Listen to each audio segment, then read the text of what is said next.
The massive warship drifted silently through the emptiness of deep space, its dark hull barely visible against the backdrop of stars. Only its size gave it away. Nearly 2 kilometers of sleek, angular metal that seemed to absorb light rather than reflect it. Lieutenant Ju Park floated outside the UES Discovery, her tether connecting her to the much smaller exploration vessel that had stumbled upon this anomaly. Through her helmet, she stared at the enormous ship with a mixture of awe and unease. "Command, are you seeing this?" she asked, her voice barely above a whisper despite the privacy of her comm channel. "We see it, Lieutenant," Captain Minho Kang replied from the Discovery's bridge. "Any signs of life or activity?" Jiwoo pushed her maneuvering thrusters gently, moving closer to the mysterious vessel. "No, sir. It appears completely powered down. No running lights, no energy signatures, nothing. It's just floating." The ship had no visible markings, no insignia of any known space-faring nation or corporation. Its design was unlike anything in human records, too advanced, too elegant in its construction. The hull material didn't match any known alloy. "Permission to approach the potential entry point, sir?" Ju asked, eyeing what appeared to be an airlock on the ship's side. "Granted, but maintain caution." Sung-hoon, Jae-yun, "Move to support positions," Captain Minho ordered. 2 more suited figures detached from the Discovery, thrusters glowing softly as they moved to flank Jiwoo. As the 3 astronauts approached the mysterious vessel, strange patterns became visible on its hull. Not decorations, but something more functional, like circuit pathways or energy conduits etched into the material itself. "This technology," Engineer Sung-hoon Ba's voice came through the comm, filled with professional awe. "It's nothing like ours. The precision of these lines, the material composition, it shouldn't even be possible with current manufacturing capabilities." Ji Yun, the team's xenobiologist, added, "If this is alien technology, it's far beyond the development level of any species we've encountered." Jiwoo reached the apparent airlock and examined it closely. There were no obvious controls or access panels. "How do we get in?" she wondered aloud. As if in response to her question, the surface beneath her gloved hand shimmered subtly. A seam appeared where none had been visible before, and a portion of the hull slid smoothly aside, revealing a dark chamber beyond. It just opened," Ju reported, startled. "I didn't do anything." "Fall back," Captain Minho ordered immediately. "We need to." "Wait," Ji-yoon interrupted. "I'm detecting an atmosphere forming inside the chamber. The ship is activating environmental systems." The 3 astronauts watched in amazement as soft blue lighting gradually illuminated the chamber from within. It was indeed an airlock, but far more advanced than any human design. Captain Minho's voice was tight with tension. "Lieutenant Park, this is against protocol, but we need to know what we're dealing with.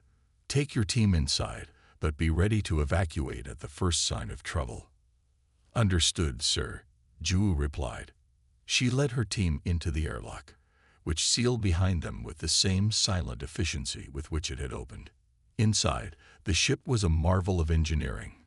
Corridors that seemed to shift and change when viewed from different angles. Rooms that appeared larger inside than their external dimensions should allow. Materials that felt both solid and somehow fluid under their touch. "The artificial gravity is perfect," Sung-hoon noted as they removed their helmets after confirming the atmosphere was breathable. "No fluctuations, no gradient. Even our best systems have variations." They moved deeper into the vessel, documenting everything with their suit cameras. They found what appeared to be living quarters, though the furniture and facilities were clearly designed for human-like bodies. "This doesn't make sense," Ji-yoon said. "If aliens built this, why would everything be sized for humans?" The bridge, when they finally found it, was the most perplexing of all. Control interfaces that seemed designed specifically for human hands. Displays with characters that, while initially unfamiliar, began to resolve into recognizable patterns the longer they looked at them.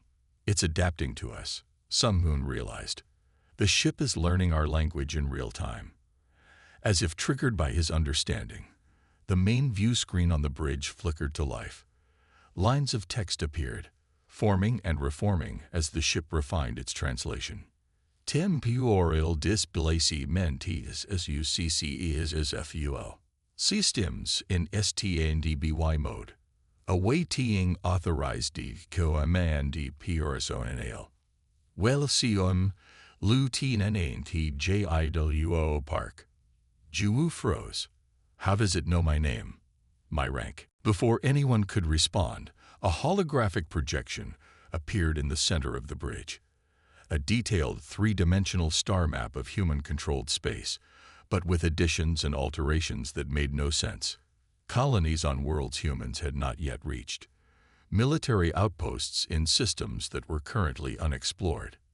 And something else. A projection of another fleet, massive and clearly hostile, approaching from a direction where no known civilization existed. Captain, Juwu called through the comm, her voice shaking slightly. You need to see this. Within hours, the Discovery's entire command staff had boarded the mysterious vessel. Captain Minho stood on the bridge, his face grim as he studied the star map and the other data the ship had begun to freely provide. These technical specifications, the Discovery's chief engineer said, scrolling through schematics on a display. This ship has faster-than-light capabilities that make our jump drives look like stone wheels. Weapons systems operating on principles I can't even begin to understand. And the whole material, it's a programmable matter matrix that can self-repair and reconfigure. The real question, Security Chief Junho Kim said, is who built it and why is it here? As if in answer, another holographic display activated, showing what appeared to be a historical timeline. It began with the current date and extended forward almost 30 years. Key events were highlighted: diplomatic meetings, military engagements, scientific breakthroughs, and eventually, a massive conflict labeled simply the Fall. This ship, Captain Minho said slowly, I think it's from our future. As the implications sank in, another system activated on the bridge. A recorded message began to play, showing an older woman in what appeared to be a Confederation admiral's uniform, an uniform design slightly different from the current version. To whoever finds this vessel, the woman said, her voice steady despite the evident exhaustion in her eyes, you are humanity's last hope. My name is Admiral Juwu Park, and I've sent this ship back through time to prevent the extinction of our species. The younger Juwu stared at the image of her future self, unable to speak as the recording continued. They are coming, the Admiral said. And without this technology, we cannot stop them. Learn it, master it, and be ready. The message ended, leaving the bridge in stunned silence. Captain Minho was the first to recover. Lieutenant Park, he said quietly, it seems you have a very important destiny. Juwu looked around at the impossible ship, a vessel so advanced it shouldn't exist yet, and understood that everything had just changed. Not just for her, but for all of humanity. The engineering bay of the mysterious warship hummed with energy that made the hair on Taehyun Kim's arms stand up. 2 weeks had passed since the discovery of the vessel, now code-named Paradox by the Confederation officials. As chief engineer of the analysis team, Taehyun had barely slept, driven by both professional fascination and growing unease. This shouldn't be possible, he muttered, running his scanner over a section of exposed circuitry. The metal-like material seemed to shift subtly under his gaze, almost as if it were breathing. Beside him, Mina Choi adjusted her glasses and peered at her tablet. According to these readings, this single power node contains enough energy to run the entire Confederation fleet for a month. But there's no radiation, no heat signature. It defies every law of thermodynamics we know. The room they worked in was cavernous, with curved walls that seemed to change color depending on the angle from which they were viewed. Dozens of engineers and scientists moved about, documenting and analyzing every centimeter of the ship's systems. Military personnel stood guard at the entrances, a reminder of how valuable and potentially dangerous the paradox was considered. Taehyun laid his tools down and straightened his back, wincing at the stiffness. "Have you noticed something odd about the interior spaces?" Mina looked up. "You mean how rooms seem bigger inside than they should be?" "Exactly. I've mapped the engineering section 3 times now. Each time, the dimensions are slightly different. It's as if the ship is rearranging itself." A young engineer named Shunho approached them, his face pale with excitement or fear. Taehyun couldn't tell which. "Dr. Kim, you need to see this. We've opened access to what appears to be the main propulsion chamber." The 3 of them walked through corridors that curved in ways that felt subtly wrong, as if the straightest path between 2 points was no longer a straight line. Other team members nodded respectfully as they passed. In just 2 weeks, Taehyun had become the unofficial authority on the ship's technology, though he would be the first to admit how little he truly understood. They entered a massive spherical chamber that seemed to exist at the heart of the ship. In the center, suspended in an invisible force field, was what appeared to be a small black sphere about the size of a basketball. "Is that the engine?" Mina asked, squinting at the object. "We believe so," Junho replied. "But it's unlike any propulsion system on record. It doesn't burn fuel. It doesn't create exhaust. According to our instruments, well, this sounds crazy, but it appears to fold space around itself." Taehyun approached the sphere cautiously. As he got closer, he felt a strange sensation, as if gravity itself was bending around him. "It's creating its own space-time geometry," he said slowly. "This isn't just advanced technology. It's rewriting physics as we understand it." A military officer entered the chamber, moving with the purposeful stride of someone carrying important news. "Dr. Kim, the ship's computer systems have begun responding to our queries. Director Song requests your presence on the bridge immediately." The bridge of the paradox had transformed over the past weeks. What had once been mysterious, inactive consoles now glowed with life. Holographic displays hovered in the air, showing ship schematics, star maps, and streams of data in a written language that seemed to shift between alien symbols and recognizable Korean characters. Director Jin Hee-song, the scientist appointed by the Confederation to oversee the research, greeted Taehyun with visible excitement. "We've had a breakthrough," she said. "The ship's AI has established a rudimentary communication channel. It's been teaching us how to understand its systems." "An AI?" Taehyun asked, surprised. "We didn't detect any central processing unit or—" "That's because it's not like our AI systems," interrupted Hyoshin Yu, the computer specialist. "It appears to be integrated throughout the entire ship.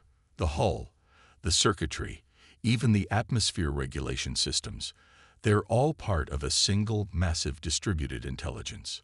Hyoshin gestured to a holographic display where complex schematics rotated slowly. "And here's the truly mind-boggling part. The system appears to be partially organic in nature." "Organic?" Taehyun stepped closer to the display. "You mean biological?" "I mean the division between mechanical and biological components doesn't exist in this technology. It's as if someone found a way to grow circuits from living tissue, or perhaps infuse mechanical components with biological properties." Director Song cleared her throat. "The AI has provided us with this, what appears to be a basic technical manual for the ship's primary systems." The holographic display changed to show what looked like an instruction guide, but unlike any Taehyun had ever seen. Instead of step-by-step procedures, it seemed to describe principles, fundamental concepts that underpinned how the technology functioned. "This isn't telling us how to operate the ship," Taehyun realized. "It's teaching us how to think differently about physics, energy, and matter." As the engineering team studied the manual, something unexpected happened. The text began to adapt, changing based on their reactions and questions, as if tailoring itself to their level of understanding. "It's responding to our comprehension," Mina whispered. "It's teaching us, like a good professor would." Over the next several hours, The engineering team learned more about advanced physics than humanity had discovered in the previous century. The ship's manual explained concepts that made quantum mechanics seem simplistic by comparison. Ideas about dimensional folding, time-space manipulation, and energy states that existed between matter and energy. This weapon system, Tae-hyun said, pointing to a schematic, it doesn't fire projectiles or energy beams. It temporarily alters the probability state of targeted matter. Meaning what? Asked one of the military observers. Meaning it can essentially suggest to enemy ships that their hulls were always meant to have holes in them, and reality briefly agrees, Minna explained, her voice filled with wonder and horror. As the day progressed, Tae-hyun found himself drawn to a section of the manual that described the ship's construction process. What he read made him sit down hard in a nearby chair. "Director," he said, his voice strained. According to this, the paradox wasn't built in the conventional sense. It was grown, over decades, using a combination of self-replicating nanomechanes and genetically engineered metamaterials. Grown, Director Song repeated, like a living organism. More like a coral reef, but with purpose and direction. The manual suggests that the ship is, in a very real sense, alive. Not conscious in the way we are, but aware on some fundamental level. A silence fell over the bridge as the implications sank in. "There's something else," Tae-hyun continued, scrolling through the data. The date of the ship's birth, for lack of a better term. According to this, construction began 20 years from now. Later that night, alone in his temporary quarters aboard the Paradox, Tae-hyun struggled to sleep. Every time he closed his eyes, equations and impossible concepts danced behind his eyelids. Technology that could fold space, materials that could think, energy systems that defied conservation laws. He was startled by a soft chime from his tablet. Opening it, he found a message that hadn't come through the regular communication channels. The text was simple. "The knowledge you seek is dangerous, but necessary. Humanity's survival depends on understanding what I am. Begin with the quantum resonance chamber on Deck 7. There is something there you need to see." The message was unsigned, but Tae-hyun knew immediately who, or what, had sent it. The ship was reaching out to him directly. Jio Kang pressed his palm against the smooth surface of what the team had identified as the ship's primary data core. The young communications specialist had been working around the clock for 3 days straight, trying to decipher the strange bursts of code that kept emerging from the Paradox's systems. Dark circles underlined his eyes, and his normally neat uniform looked slept in. "Anything new?" asked Eun-ji Lim, sliding a cup of coffee across the workstation. As the team's cryptanalyst, she had been partnering with Jiho since they discovered the first encrypted signals buried in the ship's communications array. Jiho took a grateful sip of the coffee. "It's like trying to have a conversation with someone who keeps changing languages mid-sentence. The encryption protocols shift every few hours, but there's definitely a pattern." The room they worked in was nestled deep within the mysterious vessel. Unlike the engineering sections with their imposing machinery or the bridge with its dramatic holographic displays, the communications hub was almost austere. Curved walls of matte black material surrounding a central pillar that pulsed with soft blue light. Workstations positioned around the pillar displayed cascading streams of symbols and code. "I think it's testing us," Yoon-ji said, twirling a stylus between her fingers. "Giving us increasingly complex puzzles to see if we're smart enough to understand the real message." "If that's true, we're failing the test," Jiho sighed. Director Song is getting impatient. The military representatives are pushing for faster results. Yoon-ji lowered her voice. "You've heard the rumors, right? About what they found in the weapons bay." Jiho nodded grimly. The previous day, technicians had activated what appeared to be a targeting system. It had immediately identified every Confederation defense platform, classified military installation, and hidden strategic resource within 50 light years, including sites that were supposed to be completely undetectable. The ship knew everything about them, which raised uncomfortable questions about who had built it and why. "We need a breakthrough," Joe muttered, turning back to his screen. He began running another decryption algorithm on the latest data packet. Suddenly, the blue light in the central pillar pulsed more intensely. All around the room, screens flickered and changed. The streams of incomprehensible code vanished, replaced by a single message in perfect, clear Korean. "Access guaranteed. Welcome. Communications Specialist, JIHOKANG." Joe froze, his fingers hovering above his keyboard. "Did you do that?"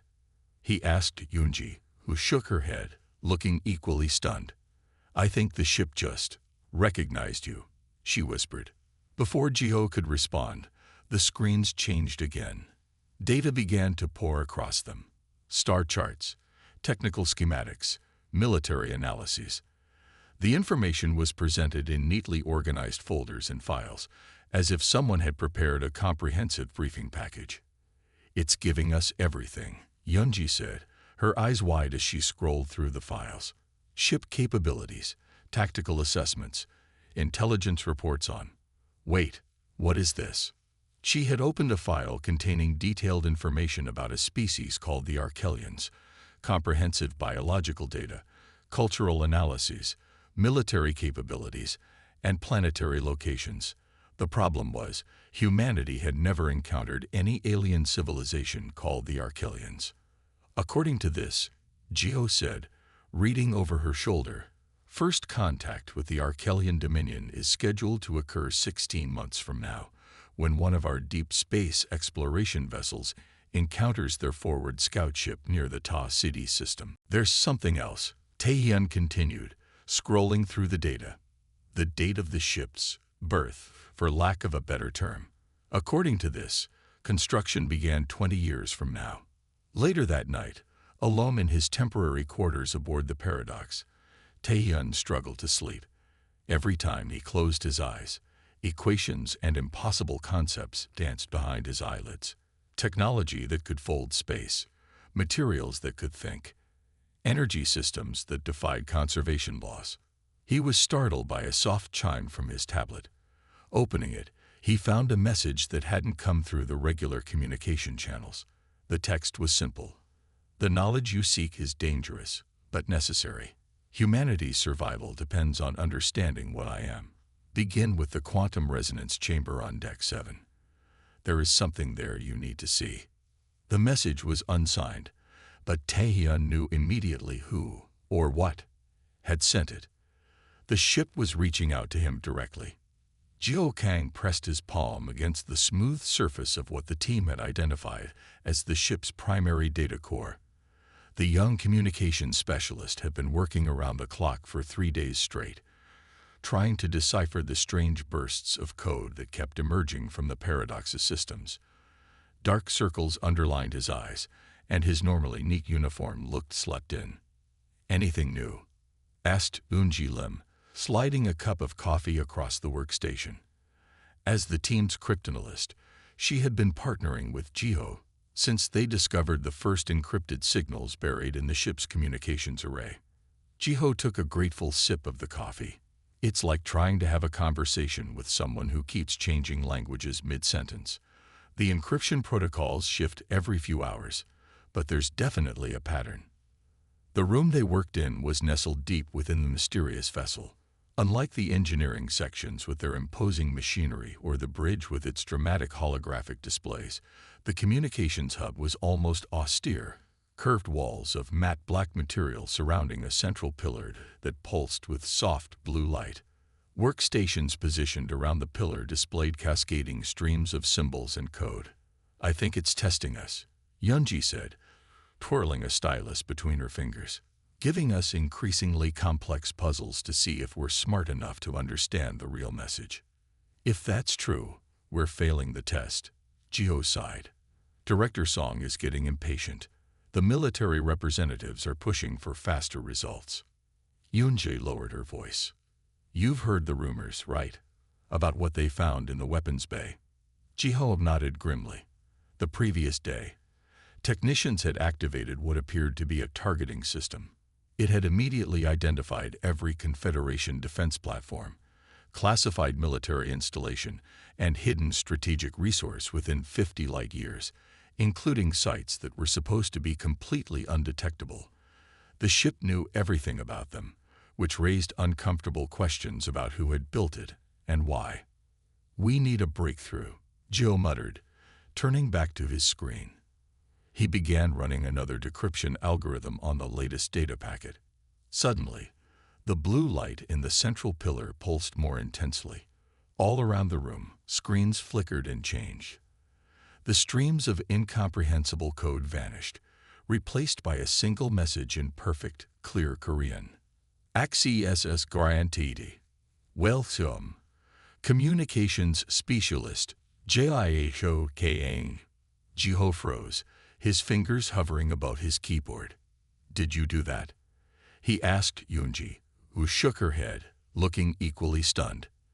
"I think the ship just recognized you," she whispered. Before Jiho could respond, the screens changed again.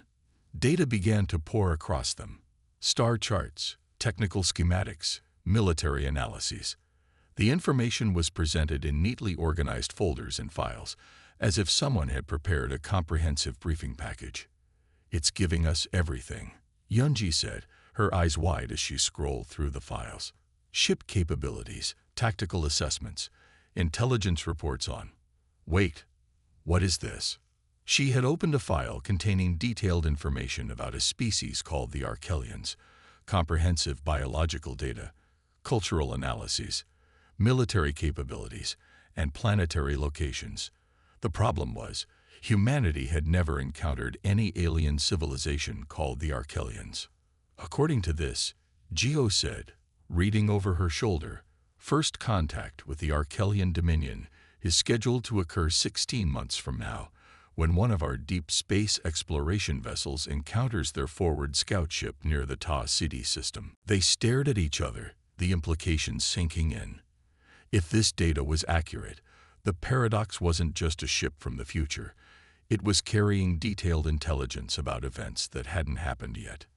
"We need to call Director Song," Yoonji said, reaching for the communication panel. Before she could activate it, the screens changed again. A new file appeared, marked with a simple label, Time Sensitive, Priority Alpha. Jiho hesitated only briefly before opening it. Inside was a video file. When he played it, the image of a middle-aged man in an admiral's uniform appeared.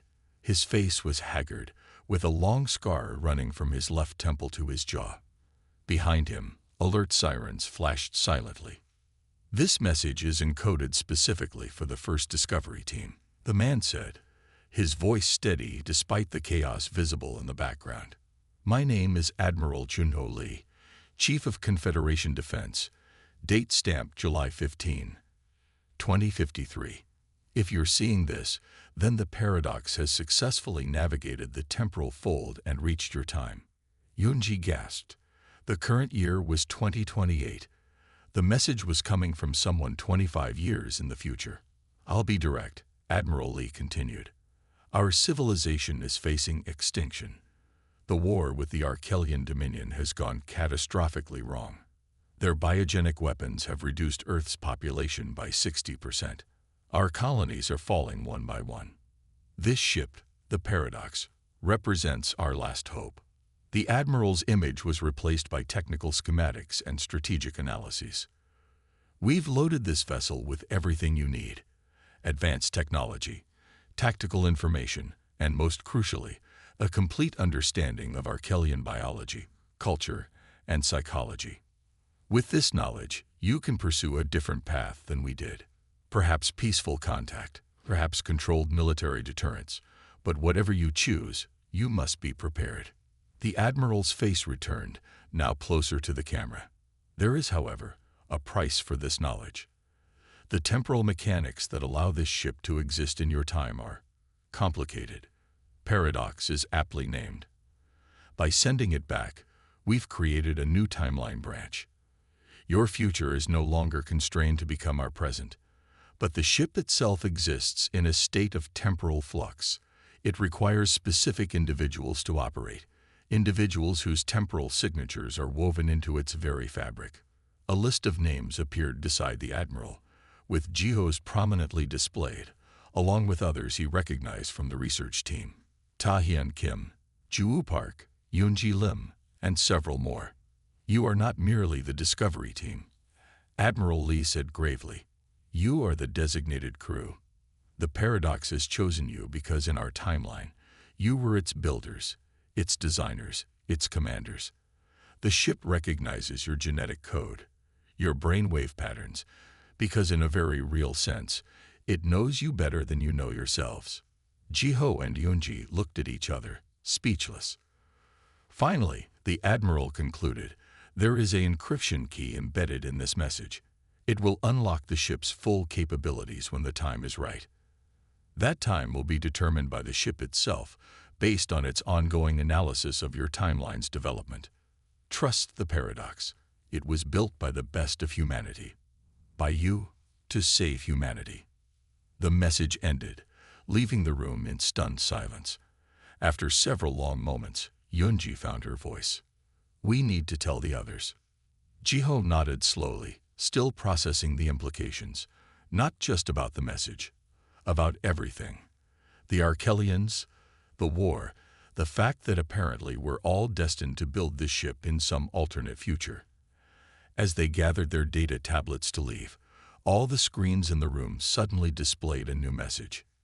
Temporal ANOMALYDT R KELIN Scout Vessel 8P Poro Ching HAUCETI ESTI Matedi Air Vale 72 HODURS Tiny Line Acceleration in Puro Juriest.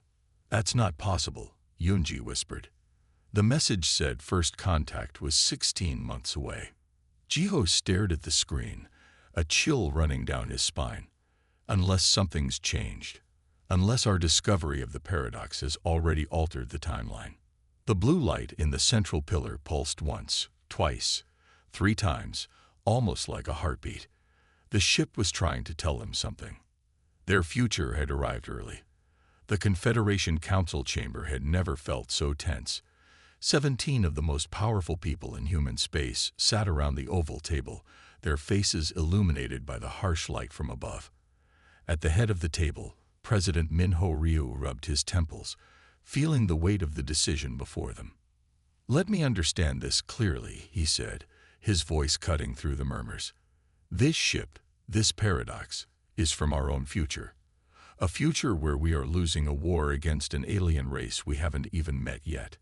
And now you're telling me this first contact has been moved up by over a year. Director Jin Hee-song nodded. Yes, Mr. President. Our deep space monitoring stations confirmed it 3 hours ago.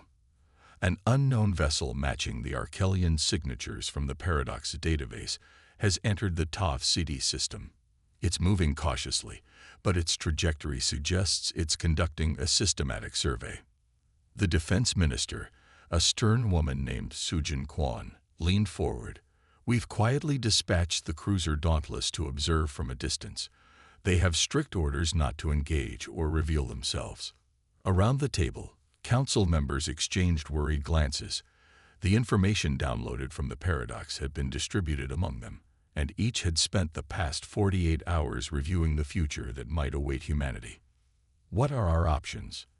Asked the science minister, an elderly man who had spent his career advocating for peaceful exploration. Admiral Hyun-Soo Lee, the highest-ranking military officer present, activated the holographic display in the center of the table. A 3-dimensional image of the Paradox appeared, rotating slowly. Option 1. We use the Paradox as intended. The ship's systems are nearly operational, and according to Dr. Kim, it has gradually been teaching our engineers how to control its advanced technology.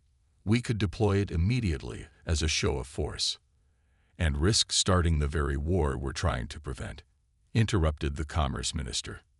Admiral Lee continued without acknowledging the comment. Option 2. We used the intelligence gathered from the paradox to prepare our defenses and establish diplomatic protocols specifically tailored to Arkelian psychology.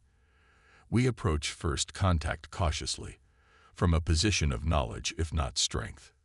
Auction 3, said Foreign Minister Ji Haixin quietly. We destroy the paradox now. If its existence has already altered our timeline by accelerating first contact, who knows what other unintended consequences it might cause? Perhaps the safest course is to remove the temporal anomaly entirely. A heavy silence fell over the room. The implications of each choice were staggering. President Ryu turned to a young woman sitting slightly apart from the main table. Lieutenant Park, you've had the most direct interaction with the ship. What's your assessment? Ju Park straightened in her chair, feeling the weight of every gaze in the room. Since the discovery, she had spent more time aboard the paradox than anyone else. Drawn to it by an inexplicable connection, she was only beginning to understand. Mr. President, Council members, she began, choosing her words carefully. The paradox is not merely a weapon or a repository of information. It appears to possess a kind of awareness. It's been selecting specific individuals from our teams, granting them deeper access to its systems. Myself, Dr. Kim, Communications Specialist Kang, Cryptanalyst Lim, and others. It's as if the ship recognizes us. Recognizes you how? The Science Minister asked, leaning forward with interest. According to the message received by Specialist Kang, in the timeline where the paradox originated, we were its creators. Its crew. Ju paused, letting that sink in. I believe the ship was designed to find us specifically, to help us avoid the mistakes of that other timeline. Defense Minister Kwan scoffed. You're suggesting we base our entire strategic response on the notion that this vessel has some mystical connection to a handful of our personnel. I'm suggesting, Ju replied calmly, that the paradox itself may be the key to understanding our best path forward. It didn't just bring us technology and intelligence. It brought us specific warnings about decisions that led to war. President Ryu nodded thoughtfully. What does the ship tell us about first contact with the Arkelians? In the original timeline, was it peaceful? Director Song consulted her tablet. Initially, yes. According to the historical data, the first meeting was cautious but cordial. Relations deteriorated over the following decade due to resource competitions in shared border systems, cultural misunderstandings, and a series of escalating military incidents. So war wasn't inevitable, the foreign minister noted. It was the result of specific choices. Choices we can now avoid, Ju added. The paradox has provided detailed analyses of Arkelian culture, biology, and psychology. Their concept of honor, their communication patterns, even their sensory perceptions differ from ours in ways that led to critical misunderstandings. The Council digested this information in silence. Finally, Admiral Lee spoke again. There's another factor to consider. The paradox's weapon systems are beyond anything we've ever developed. If we chose to use the ship aggressively, we could potentially eliminate the Arkelian threat before it ever materializes. Or ensure that war becomes inevitable, countered the Science Minister. If our first action upon meeting a new species is overwhelming military aggression, how would that shape all our future encounters? The debate continued for hours, growing increasingly heated. Some council members argued for immediate military preparation, others for diplomatic initiatives based on the paradox's cultural intelligence. The most cautious voices still advocated for destroying the ship entirely, fearing its temporal influence more than any alien threat. Throughout the arguments, Ju remained silent, watching the holographic image of the paradox rotate slowly above the table. Something about the ship called to her, a connection she couldn't explain but felt with absolute certainty. When the council took a brief recess, she slipped away to a private communication terminal and contacted the research team still aboard the mysterious vessel. Taehyun, she said when the engineer's face appeared on the screen, has there been any change in the ship's status? Dr. Kim looked exhausted but excited. Actually, yes. About 20 minutes ago, new systems began coming online automatically. Jiho says the communication array is preparing for a transmission, though he can't determine the target yet. Juwu felt a chill. The Council hasn't made any decisions yet. Why would the ship be activating now? I don't know, but there's something else. Taehyun lowered his voice. The main computer displayed a message addressed specifically to you. It says, "Time grows short. The decision is yours, Captain Park." "Captain?" Juwu repeated, confused. "I'm a lieutenant." "Not according to the paradox," Taehyun replied. "Juwu, I think the ship is expecting you to take command." When Juwu returned to the council chamber, the debate had devolved into circular arguments. President Ryu looked increasingly frustrated as ministers talked over each other, proposing ever more complex plans. "Mr. President," Juwu said during a momentary lull, her voice stronger than she had intended, "I need to share something with the council." All eyes turned to her as she described the ship's recent activation and the message addressed to her. "It seems the paradox has its own timeline," she concluded, "and it's running out." President Ryu studied her face carefully. "What are you suggesting, Lieutenant?" Juwu took a deep breath. "I'm suggesting that the ship chose us for a reason. Me, Dr. Kim, Specialist Kang, and the others. If the paradox was sent back to find specific individuals, perhaps it's because we're meant to make this decision, not a council." The room erupted in outrage. Defense Minister Kwon was particularly vocal. "This is absurd. You're proposing that a handful of junior officers and civilian scientists should determine the future of human-Arkelian relations based on a message from a ship that shouldn't even exist. I'm proposing," Juwu replied steadily, "that perhaps the lesson of the paradox isn't about technology or tactical advantages. Perhaps it's about trust. About believing that our future selves knew exactly what they were doing when they sent this ship to find us." President Ryu raised his hand for silence. "Lieutenant Park, what exactly are you asking for?" Juwu squared her shoulders.